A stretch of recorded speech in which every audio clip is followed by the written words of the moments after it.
บายดีทุกคนสบายดีทักสบายดีเด้อท่านหนึ่งกับส่งเบาลนชาแนลเก็บภาพบรรยากาศหมู่บ้านแห่งหนึ่งที่อยู่ติดกับเส้นทางสเปดวิลาบุรีนาบ่อเอาภาพบรรยากาศชนบทมาแหบชมน้ำกันเด้อนี่ก็เลยอีแตกแก่ใหม่เด้อทุกคนเด้อกำลังแก่ใหม่ซึ่งเป็นถนนที่ว่าเพิ่นบ่ทันละลาดยางเนาะจุดนี้ก็สิสมควรกี่ฝุ่นเนี่ยสังเกตต้นไม้ใบหญ้าหลังคาบ้านประมาณนี้ทุกคนเต็มไปด้วยกี่ฝุ่นเหมือนน้ำกันบรรยากาศสังเกตน้ำกันเนี่ยป้ายบ้านก็จนบ่เห็นบ้านห้วยแขะ4 กิโลเนาะแต่ว่าบ่เห็นเขาตัวหนังสือทุกคนเลยสภาพความเป็นอยู่สภาพความเป็นจริงกี่ฝุ่นโอ้เบิดตัวหนังสืออ่านบ่ออกเลยมีสภาพทุกคนเดินเลาะๆไปจักน้อยสักก่อนโอ้ย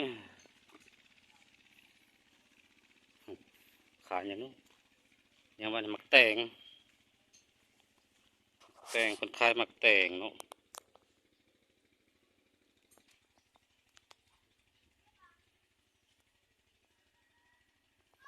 บ้านเรือนเขาเจ้าก็เต็มไปด้วยขี้ฝุ่นทุกคนกระดาษต้นเขาเจ้าเก็บภาพบรรยากาศมาฝากเดี๋ยวว่าเราจะพาเลาะปีสิไปเบิ่งเรือนทรงลาวเดิมเด้อทุกคนเด้อเขาก็จอดไปเฉยสภาพบ้านเรือนเต็มไปด้วยขี้ฝุ่นก็เป็นตาสงสารเขาเจ้าอยู่เนาะผสมไปอยู่อ้อมข้างก็ได้การพัฒนากันยังบ่ทั่วถึงคือว่าอะไรทุกคนเอ้ยบางบ้านบางจุดก็มีคอนกรีตแต่บางบ้านก็ยังก็เห็นนี่แหละเก็บภาพบรรยากาศมาหาชมน้ำกันเด้อเห็นธรรมชาติมันงามกลมกลืนกันก็เลยลงมาบันทึกภาพให้เบิ่งน้ำกัน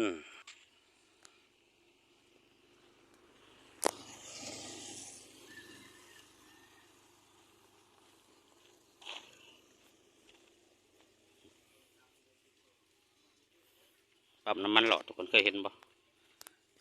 ปั๊มน้ำมันหลอดเขาอยากลงมาหอดหลุมเลยผลหลังจากที่เขาตอนเขาถ่ายอิฐเนาะจะอยู่มุมถึงมุมสูงเขาก็สิมันอยากลงมาถ่ายอันนี้เส้นทางออกสู่นาบ่อหมู่บ้านเขาเจ้า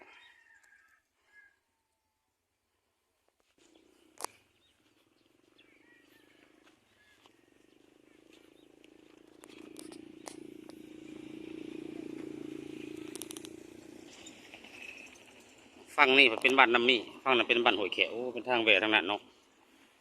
บ้านน้ำมีมี2 บ้านบ้านน้ำมีเนี่ยวันนี้ใจ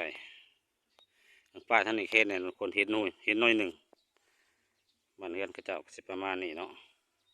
เรือนทันสมัยนะหลังนี้จะเป็นเรือนทันสมัยคนงานท่านี่เด้ออยู่บนเนาะเจ้าของบ้านเนี่ยเรือนทรงเราเดิมทุกคนทั้งนี้จะมีบันไดขึ้นทั้งนี้เนาะมีบันไดทั้ง2 ฝั่งแล้วก็ฝั่งนั้นก็เป็นบันไดอีกเจ้าของคนอยู่พอดีใครอยู่เรือนเนี่ยผู้ใหญ่หรือผู้น้อยจะมีบันไดทั้งฝั่งนี้แล้วก็บันไดฝั่งนั่นทุกคนคนงานท่านี่เด้อ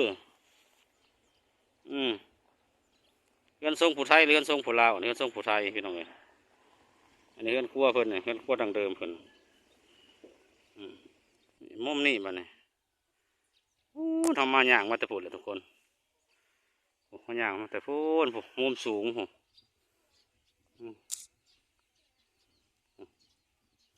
โอ้รถกระจอดอยู่นั่นนี่เนาะบ้านน้ำมีโอ้ธรรมศาสตร์สุดยอดเลยทุกคนเลยจะมีบันไดอยู่นี่เนาะเพื่อนผู้ไทยเพื่อนทรงเราเดิมเด้อประมาณนั้นเนาะโอเคทุกคนเดี๋ยวเราจะย่างกลับก่อนบันอย่างนี้แต่เสียงเล็กน้อยเขาจะหลินโทรศัพท์อยู่เทิงเฮือนครับผู้ใหญ่บ่อยู่เนาะบัดสิขออนุญาตเขาจะว่าบ่เป็นยังดอกเก็บภาพบรรยากาศมาฝากสำนีก่อนเดี๋ยวเราก็สิพุ่นแหละย่างกลับคืนที่เดิมมองรถจอดพวกเก็บภาพบรรยากาศ หมู่บ้านชนบทแห่งหนึ่งบ่แน่ใจว่าขึ้นกับเมืองอย่างตัวอาจจะไม่นขึ้นกับเมืองวิลานั่นแหละบ้านน้ำมีบ้านห้วยแขะบ่มันเลยพาขยะมาเลยอาจจะขึ้นกับเมืองวิลาเนาะคือซีเมนตามข้อมูลตามอันสถานการณ์หรือว่าตามที่เคยเห็นเพราะว่าแดนเนื้อมันต้องไปอีกสงสารข้าเจ้ากี่ปุ่นนี่เห็นใบสัตว์เลยสุดยอดเลยทุกคนเลยโอ้โหข้าเนี่ยเขาแห้งแล้วเว้นหุ่งเลยโอ้ยน้องๆก็กินแตงโมกินก็ไปจากขักไปได้กี่ฝุ่นเนาะนางกี่ฝุ่นลายไปตาอันนั้นพญานใส่แมทปิดปากน้ำนี่บอกเวลาออกไปหันไปหนีกี่ฝุ่นมันลายบ้านเฮาเนาะไม่ยังอันนั้นคนขายปลานิ่นบ่โอ้ผู้คนทั้งนั้นเอาลูกเพื่อนงามในคนอย่าถ่ายเพื่อนนี่เด้อถ่ายลงส่อง YouTube ด้วยนี่โอเคขอบใจหลายๆปิดเทอมบ่ส่งนี่ปิดประเทศหนึ่งเนาะเนี่ยห้างไก่อยู่ใต้บ้านเพิ่นนะห้างไก่ทำด้วยไม้ไผ่โอ้โหสุดยอดเลยว่ะอันนี้กำลังพักไข่อยู่ย่างไปต่อทุกคนพอดีแวะเมื่อกี้เห็นน้องเขานั่งกินแตงโมอยู่ก็เลยไปถ่ายรูปเอาเนาะบรรยากาศเด็กๆชนบทกินแตงโมอากาศก็ซีร้อนการร้อนเอาแล้วกายยำหนาวเลยแหละนี่ฝั่งนี้จะเห็นสัตว์จีนเลยป้ายต้นน้ำเว้นฝุ่นเลย ป้ายข้างนี้เห็นอยู่ฝั่งน่ะบ่เห็นเลยเว้นตัวหนังสือเลยฝั่งน่ะฝั่งนี้สงสัยเพิ่นทำความสะอาดจังเห็นบ้านห้วยแขะออกไป4 กิโลบ้านห้วยแขะโอ้ฝั่งนี้เห็นแน่ทุกคนเลยแต่ฝั่งน่ะที่บ่เห็นเลยตึบเลยนี่ทางกลับไปบ้านห้วยแขะก็บ่เคยไปจักเทื่อดอกจักอยู่ทางใดเขาไป1 4 กิโลคนโอเคทุกคนโอเคเดี๋ยวเราก็สิขออนุญาตลงคลิปเพียงเท่านี้เด้อเนาะสิเดินทางต่อเนาะเดินทางต่อไปไซบัสันจะเดินทางต่อไปพุ่นแล้วทุกคนไปไซแดนลาวเวียดพุ่นแหละพอดีสละเวลาน้อยหนึ่งประมาณ6-7 นาทีเนาะเพื่อจะเก็บภาพบรรยากาศมาให้14รูปประธานผสมนักสมน้ำกันกับบรรยากาศบ้านหมู่บ้านแห่งหนึ่งของเมืองวิลาบุรีเนาะซึ่งเป็นหมู่บ้านที่ว่าอยู่ข้างๆถนน18A เนาะเส้นทางเข้าไปวิลาบุรีจากนาบ่อเนาะอันนี้ก็เลยเก็บภาพบรรยากาศมาให้สมน้ำกัน